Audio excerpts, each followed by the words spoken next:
ஐயா வணக்கம். வணக்கம். உங்களை பார்க்க ரொம்ப நாளாக நான் முயற்சி பண்ணிட்டு இருந்தேன். சரி. அன்னைக்கு தான் வாய்ப்பு கிடைச்சிருக்குங்க. சரிங்க. உங்கள்கிட்ட நிறைய பேசணும் அப்படின்னு. ம் யூடியூப் நிறைய அவங்களுக்கு வியூஸ் ஏகப்பட்டது ஓடுதுங்க. ம் நானும் பார்ப்பேன் டெய்லி. சரிங்க. மலேசியா சிங்கப்பூர்லனா கூட நிறைய உங்களுக்கு வியூஸ் இருக்கிறத நான் பார்த்தேன் யூடியூப்ல. இப்போ நீங்கள் எவ்வளோ நாளாக மாந்திரிகம் பண்ணிட்டு இருக்கிறீங்க? மாந்திரிகம் வந்து 40 வருஷம் பண்ணுறேன். 40 வருஷம் பண்ணுறீங்களா? அப்படின்னா ஒரு முழு தேர்ச்சி அடைஞ்சிருக்கீங்க அதில். ஆமாம் ஆமாம், முழுசாக பண்ணி தான் பண்ணிகிட்ருக்கோம். 40 வருஷ காலமாக நான் மாந்திரிகம் பண்ணுறேன். இந்த மாந்திரிகத்துக்கு எப்படி உள்ளே வந்தோம் அப்படின்னு பார்த்தீங்கன்னா, நாம் செஞ்ச தொழில் வேறு. மாந்திரிகத்துக்கு வரும்போது நம்மளுடைய முன்னோர்கள் செஞ்சது, அப்பா தாத்தா இந்த மாதிரி அப்பா செய்யலை, தாத்தா காலத்தில் இந்த மாந்திரிகத்தில் அடிபட்டு வெளியே வந்திருக்காங்க. அதில் வந்து விட்டதுனால எங்கள் குடும்பம் கொஞ்சம் அந்த முருகன் காவடி எடுக்கிறது, முருகன் கோயிலெல்லாம் வேலை செய்கிறது, என் குலதெய்வமே முருகன். அதனால் அதை விட்டதுனால என் குடும்பம் கொஞ்சம் பின்னடைவு போச்சு. அது ஒரு சில இடத்துல நாம் ஒரு சில இடத்துல பார்க்கும்போது ஜாதகம் இந்த மாதிரி வாக்கு இதெல்லாம் பார்க்கும்போது, நீ கோயில் கட்டணும், நீ கும்பாசனம் பண்ணணும், இந்த மாதிரி மாந்திரிகம் பண்ணணும், இதுதான் உன்னுடைய ஜாதகம், நீ எந்த வேலை செஞ்சாலும் சரியாக இருக்காதுன்னு சொல்லி அவங்க சொன்னாங்க. அதுக்கும் பிறகு போயால் எந்த நம்ம கோயில் கட்டுறோம் அப்படின்னு சொல்லிட்டு நம்ம கொஞ்சம் கேர்லெஸ்ஸாக வந்தோம். அது நமக்கு நாளடைவில் அவரே வந்து முருகரை நமக்கு நேரடியாக காட்சி கொடுத்து இந்த வேலை தான் உனக்குன்னு சொல்லி நம்மகிட்ட நேரம் வந்தார். அது நேரம் வந்த பிறகு ஏற்றுக்க வேண்டிய விஷயம் தானே. அதனால் நம்ம நேரம் வந்ததுனால நம்மளே எடுத்துக்கிட்டோம். எடுத்து இப்போ கோயிலில் வேலையை ஆரம்பித்தோம். அப்படியே மாந்திரிகத்துக்கு ஆரம்பித்தோம். மாந்திரிகத்துக்கு ஆரம்பிக்கும்போது ஒரு சில விஷயங்களை கொஞ்சம் ஆழமாக பதிஞ்சு தெரிஞ்சு கற்றுக்கணும் அப்படின்னு சொல்லிட்டு கொஞ்சம் ஆழமாக போனோம் மாந்திரத்தில். அதில் மூலிகை விஷயம் அடுத்தடுத்து நமக்கு எப்படின்னாக்கா, அவர் முருகனுடைய அருளால் அவரே காரணமாக நமக்கு குருவா நின்று ஒவ்வொருத்தரையும் இப்போ உங்களை மாதிரி பெரியவங்களும் ஒருத்தரை நமக்கு காட்டினாங்க, அறிமுகப்படுத்துகிறாரு. இன்றைக்கி கொல்லிமலை போகிறோம், அந்த இடத்துல நமக்கு ஒரு பெரிய சாமியார் கிடைக்கிறாரு. அவர் ஒரு சில விஷயத்தை சொல்கிறது நமக்கு கரெக்டாக பாயிண்டாக இருக்கும். அப்பப்போ புதுசாக கற்றுக்கிறீங்க, புதுசாக போயிட்டு இருக்கோம். அந்த மாதிரி அப்படியே போயிட்டு இருந்தோம். போகும்போது சரி, இது நம்ம தொழிலாக நம்ம இடத்துலேயே பண்ணிக்கலாம், பரவாயில்ல பண்ணிட்டு இருக்கிறத ஒரு ஊராக போய் பண்ண முடியாது, ஒரு ஊராக போய் சாமி கும்பிட முடியாது, அதனால் நம்ம இடத்துலேயே ஒரு செலவு பண்ணலாம் அப்படின்னு சொல்லிட்டு ஆரம்பித்தோம். அப்புறம் அந்த மூலிகை எடுத்து செலவு பண்ணணுன்னு சொல்லி அவரே உத்தரவு போட்டார். இதை மூலிகை சிலையாக எடுத்து பண்ணணும். பண்ணி ஒரு 40 வருஷம் ஆச்சுங்க.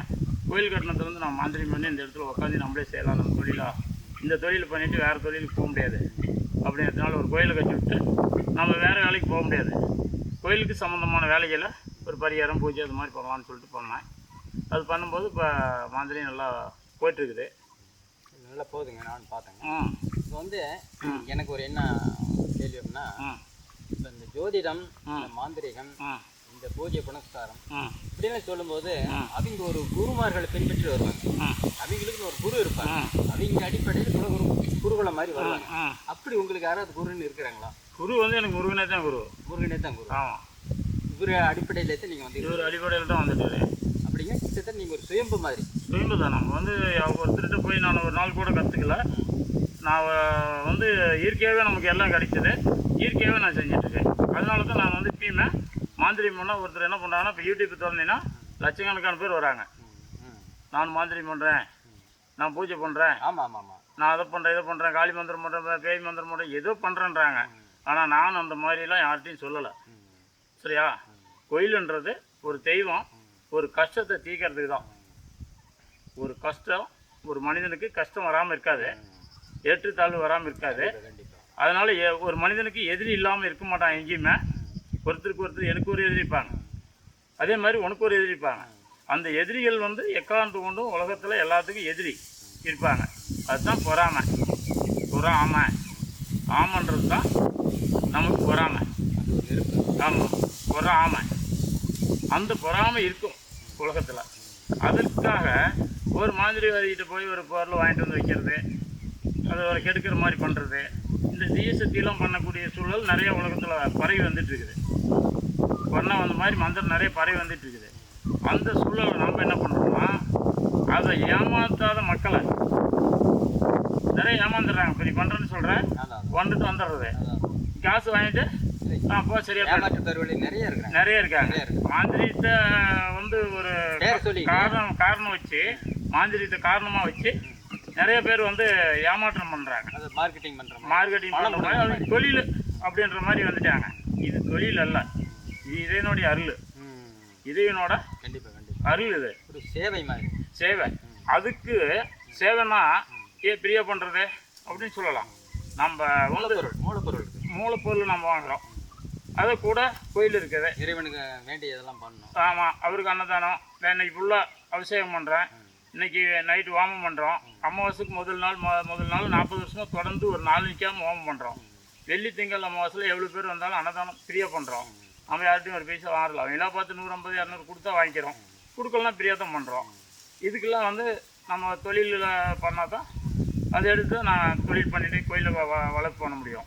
அதுக்காக தான் நான் பண்ணிட்டு இருக்கிறது. அறிக்கையில் மூலம் போட முடியாது. ஆமாம், இது ஒரு சேவை கட்டணம் மாதிரி. சேவை தான், லாப நோக்கில். அது வந்து யாருக்கிட்டையாவது போய் ஒரு 10 கூட 5 கூட 100 கூடனா பொழப்புள்ளி ஆகிற மாதிரி ஒரு சங்கடம் தருமா நினைக்கிறாங்க. நம்ம உரிமையோட கேட்கலாம். இது நம்ம உரிமையோட செஞ்சு கொடுத்து நல்லாகலனாலும் அவங்க பணத்தை திருப்பி கொடுத்துறோம், வந்து வாங்கிக்காங்க. ஆனால் அங்கேருந்தே ஃபோன் பண்ணால் நிறைய பேர் இப்போ ஃபோன் மூலமாக நிறைய ஜிபேல அனுப்பிவிட்றாங்க. நிறைய பண்ணுறாங்க. நான் அனுப்புறதில்ல, ஜிபே பண்ணுறதில்ல, ஜிபேயில் பணம் வாங்குறதில்ல. கொண்டாந்து கோயில் சாமி மடியில் வச்சுட்டு வைத்தியம் பண்ணிக்கோ, நல்லாகலன்னா கோயிலுக்கு முன்னே வந்து நின்றுட்டு நல்லாகலன்னு சொல்லி வாங்கிக்கோ. அது ஏன் நல்லாகலை அப்படின்னு கேட்டால் 100% நான் கேரண்டி கொடுக்குறேன். செய்வன மந்திரம் 3 வருஷத்துக்கு வராது வீட்டுக்கு, அந்த மாதிரி மூலிகை வைக்கத்தானே, சரிங்களா? அந்த மாதிரி மூலிகை வச்சு 3 வருஷத்துக்கு கன்ஃபார்மாக வீட்டுக்கு செய்வன வராது, முற்றுப்புள்ளியே வராதுன்னு சொல்கிறேன். ஆனால் அந்தளவுக்கு செஞ்சு கொடுக்குறோம். 100% கேரண்டியோடு கொடுக்குறோம். அதை மீண்டு 1-2 தவறு போயிட்டா அது என்ன காரணம்னு கேட்டால் அவங்களுடைய கிரக சூழ்நிலை, அவங்களுடைய கர்மா வலிமை அறிஞ்சிருந்தா இந்த மாதிரியும் அழுந்தோம். கொஞ்சம் லேட் ஆகும். ஒரு வாரத்தில் வரும், 2 வாரம் ஆகலாம், 3 மாதம் ஆகலாம், ஒரு 4 மாதம் ஆகலாம், கொஞ்சம் மாத தவணையில் இருக்கலாம். அந்த 4 மாதத்துக்கு பொறுக்காமல் ஒருத்தர் டென்ஷனாகவே பேசினாலும் நம்மளும் வந்து உரிமையோடு பண்ணி இவ்வளோ கஷ்டப்பட்டு பண்ணி அவங்க டென்ஷன் ஆகும்போது நாம் என்ன பண்ணுறோம், ஐயா நீ வந்து பணத்தை வாங்கிக்கோ, பணத்தை ரிப்பீட் பண்ணுறீங்க, அவ்வளோதான். நம்ம என்கிட்ட வந்து சண்டையோ இல்லை பணம் சரியாக போயிடுச்சு, நான் கால் ஊரா பண்ணிவிடுவோம், கை ஊரா பண்ணிவிடுவோம், ஒரு மந்திரம் அப்படிலாம் சொல்கிறேன். அதெல்லாம் தப்பு. அவங்க கொடுத்த பணம் அவங்களுக்கு பிள்ளைங்க இருக்கும், பாயிண்ட் போய் போட்டுக்கோ. இல்லை உங்கள் மனசார இதை அன்னதானம் பண்ணிட்டு போன்னு சொல்லி விட்டாலும் நம்ம அன்னதானம் பண்ணிடுறோம். இல்லை என் பைசா கொடுங்கப்பா அப்படின்னா நான் பெருசாக ஒன்றும் வாங்குறதில்ல. 1 லட்சம் 2 லட்சம் 50,000 இந்த மாதிரி வாங்குறதில்ல. இந்த பொருளுக்கு என்ன காசோ அது வாங்குகிறோம். அதுவும் வந்து ரொம்ப ஓலைச்சுடியிலேருந்து இந்த மாதிரி பழைய காலத்து புக்கை எடுத்து ரொம்ப வலிமையாக பண்ணுறோம். இவ்வளோ பெரிய புக்கு மாந்திரீகத்தில் எங்கேயாவது பார்த்துருக்க மாட்டேன். நீங்கள் ஜாதகம் பார்க்குறீங்க, நீங்கள் தான் வச்சுருக்கிறீங்க, ஜாதகம் பார்க்குறீங்க. இதில் வந்து சும்மா டூப்ளிகேட்டான மந்திரத்தை எழுதி வச்சு நம்ம பிரயோகம் பண்ணுறதும் இல்லை. இதில் உண்மையான மந்திரங்களை நீ நேச்சுரலாக பார்க்கலாம், எல்லாமே வந்து நேச்சுரலாக பார்க்கலாம். இந்த புக்கு விலைக்கு வேணும்னாலும் தரோம், வந்து நீ வாங்கி ஒரு 2 மணி நேரம் 1 மணி நேரம் உட்காந்து படித்து பார்த்துட்டு உங்களுக்கு இது சரியாக இருக்குதா, இதை செய்ய முடியுமா மறுபடியும் அப்படின்னு பார்த்துட்டு உங்களுக்கு விருப்பமாக இருந்தால் வாங்கிக்கலாம். விருப்பம் இல்லை அப்படின்னா நம்ம தரதில்லை. விருப்பம் இருக்குது, மாந்திரத்தில் விருப்பம் இருக்குது, ஒரு 10 பேர்த்த நல்லது செய்யலாம், 10 பேர்த்த காப்பாற்றலான்னா கண்டிப்பாக வாங்கிக்கலாம். இப்போ இந்த இடத்துல எனக்கு ஒரு கேள்வி வருதுங்க. இப்படி இந்த படிக்கிறேன்னு வச்சுக்கோங்க, அவங்க வந்து படிச்சுட்டு அவங்களே இயல்பாகவே செய்ய முடியுமா, இல்லை உங்ககிட்ட ப்ராக்டிக்கலாக கற்றுக்கணுங்களா? ஒன்றும் இல்லை, எல்லாமே இதில் கற்றுக்கிற அளவுக்கு எல்லாமே இதுலேயே வச்சுருக்கிறேங்களா? இதுலேயே வச்சுருக்கேன் நான். பூஜை என்ன பண்ணணும், அதுக்கு பற்றி எப்படி இருக்கணும், அந்த தெய்வங்கள் எப்படி உங்கள்கிட்ட பேசணும், அது பிரயோகம் ஆகுமா ஆகாதா, அதுக்கு என்ன மூலிகை வைக்கணும், எல்லா விளக்கமும் இதுலேயே வச்சுருக்கேன். இப்போ அவங்களுமே சக்ஸஸாக கொண்டாடலாம். நல்ல திறமையாக வந்து கொஞ்சம் இது எப்படின்னா ஆழமாக கொஞ்சம் பதிஞ்சு மனசார வேண்டி செய்யும் தொழில் தெய்வங்கிற மாதிரி இதுதான் தொழில்னு சொல்லி ஆழமாக பதிஞ்சு எடுத்துக்கணும். விளையாட்டுத்தனமாக எடுத்து 4 நாளைக்கு படித்து தூக்கி எஞ்சிட்டு போகிறது அது வேஸ்ட்டு. இப்போ மாந்திரிகம் அடிப்படையில் வரும்போது அவங்க இந்த மெடிடேஷன் தானம் தேவம் இப்படிங்கிற முறையில் ஏதாவது பின்பற்றி வரணுங்களா? கண்டிப்பாக வந்து கொஞ்சமாக தியானம் பண்ணணும். ஒரு மந்திரத்தை சித்தி பண்ணுற வரைக்கும் எந்த மந்திரத்தை எடுத்தாலும் ஃபஸ்ட்டு வந்து மூல மந்திரம் அப்படின்னு சொன்னீங்கன்னா கணபதி மூல மந்திரத்தை சொல்லலாம், தப்பு இல்லை. அது முதல் தெய்வங்கிறதுனால ஃபஸ்ட்டு கணபதியை நமஸ்காரம் பண்ணிவிட்டு அதுக்கு மேலே குரு நமஸ்காரம் பண்ணிட்டு அதுக்கு மேலே இந்த மாதிரி காளி தான் எடுத்துக்கணும். இந்த காளி தான் மாந்திரிகம்னா காளி தான். மாந்திரியத்துக்கு காளி தான் அதிபதி. ஆமாம், எல்லா சாமியும் இருக்கும்.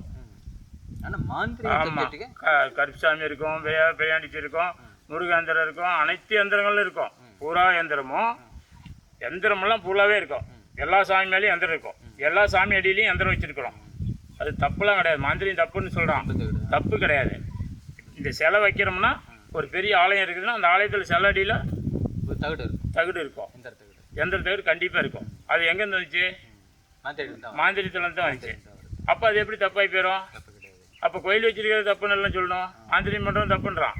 மாந்திரியம் பண்ணுறது தப்பு கிடையாது. முறையே செய்யணும், நல்லதுக்கு செய்ய, அவ்வளோதான். இதுதான் நம்மளோட கான்செப்ட்.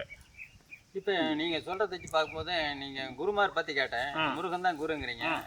எனக்கு ஒரு நம்பிக்கை வருது. எப்படின்னா, முருகன் வந்து சிவனுக்கே குரு வந்தவர். ஆமாம், தகப்பன் சுவாமின்னு சொல்லுவாங்க. அப்படிங்கும்போது அப்புறம் உங்களுக்கு குருவா நீங்கள் இயற்கையாக அமைஞ்சிருக்கிறது வந்து ஒரு மிகப்பெரிய ஒரு அமானுஷ சக்தி இந்த இடத்துல இருக்குங்கிற நம்பிக்கை இருக்குது. இது வந்து எப்படின்னு கேட்டால், எங்கள் குலதெய்வமே வந்து சிவகோத்திரம். அது முருகனுடைய அனுகிரகங்கள் எனக்கு முழுசாகவே அந்த காலத்துலேருந்தே காவடி எங்களுக்கு பட்டா இருக்குது. பழனிக்கு பட்டா இருக்கிற காவடி நம்மளுக்கு தான். பழனிக்கு உள்ளே கொண்டு போயிட்டு வெளியே கொண்டு வர வரைக்கும் பட்டா இருக்கிற காவடி செப்போடம் பட்டு வாங்கினது எங்களுக்கு தான். பள்ளிப்பட்டி காவடி தான் ஐயா. அந்த காவடியில் பிறந்து வந்தது தான் இந்த காவடி. அதில் வந்து அடிப்படையில் வந்தவன் தான் நான். அப்போ பூர்வீகத்திலேருந்தே ஒரு ஆன்மீக ஈடுபாடு தொடர்ந்து வந்துட்டு இருக்குது. பூர்வீகத்திலேருந்தே வந்து பழனி கட்டும் போது இருந்தே, பழனி எப்போ கட்டினாங்களோ அப்போ இருந்தே எங்களுக்கும் பழனிக்கும் தொடர்பு இருக்குது. எங்கள் காவடிக்கும் பழனிக்கும் தொடர்பு வந்து தான் பட்டா வாங்கியிருக்காங்க. இல்லைன்னா பட்டா வாங்க முடியாது. இப்போ புதுசாக போய் நாளைக்கு காவடி எடுத்துகிட்டு போகிறேன் அப்படின்னா உள்ளே விட மாட்டாங்க. அதுக்கு செப்போடம் பட்டை கொடுத்துருக்க மாட்டாங்க. எங்களுக்கு பேர் செம்பு தகுதி பட்டை எழுதி வச்சிருக்கிற காட்டுறேன்.